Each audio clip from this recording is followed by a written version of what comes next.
कहते हैं जोरियां ऊपर वाला तय करता है। कई जोरियां ऐसी होती है जिनकी मिसाल दी जाती है।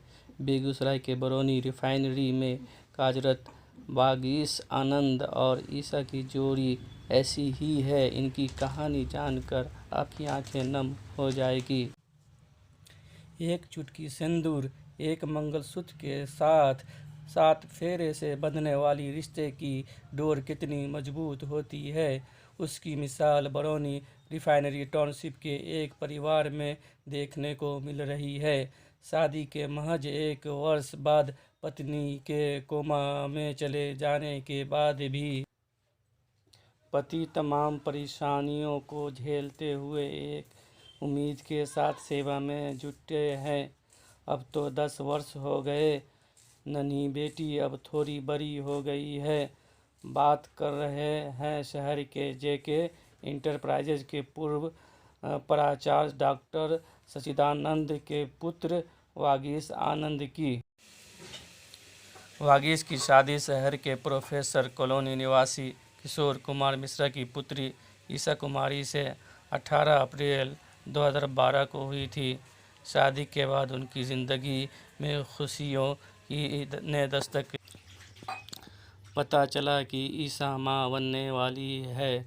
26 अप्रैल 2013 को ईसा ने बरौनी रिफाइनरी अस्पताल में एक खूबसूरत बच्ची को जन्म दिया। परिवार के लिए वह यह खुशी का पल था।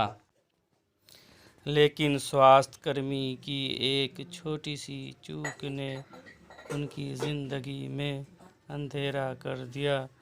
बेहोश ईसा कोमा में चली गई।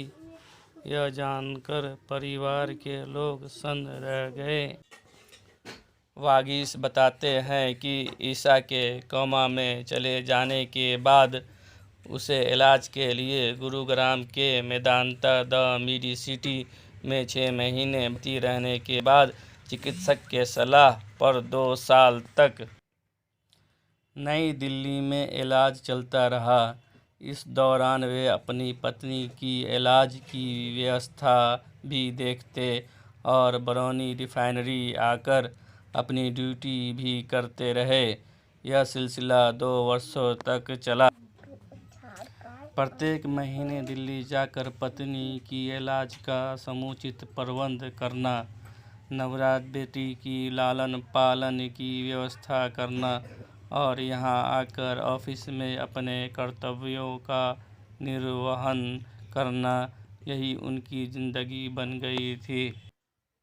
29 अक्टूबर 2015 को वे अपनी पत्नी को लेकर बरौनी रिफाइनरी टाउनशिप स्थित अपने क्वार्टर पर लेकर चले आए।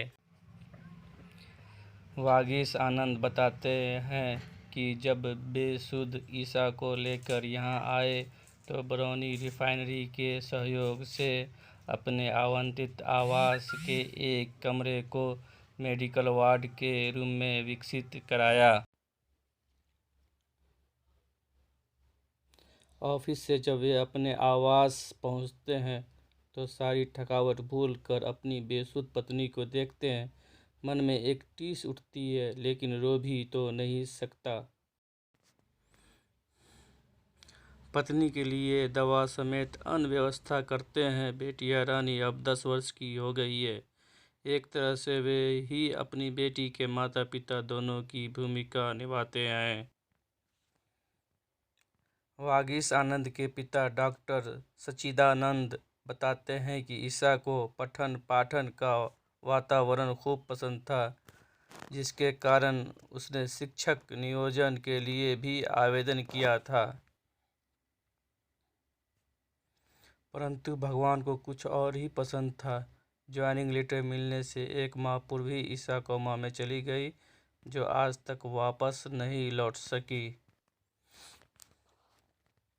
नम आँखें और रूंधे हुए गले से वागीश आनंद बताते हैं कि शादी के समय मैंने यह प्रतिज्ञा ली थी कि पत्नी को कभी रोने नहीं दूंगा, परंतु आज किस्मत उस मोड़ पर ले आई है कि उसे हंसाने के बजाय प्रतिदिन रुलाना पड़ा है।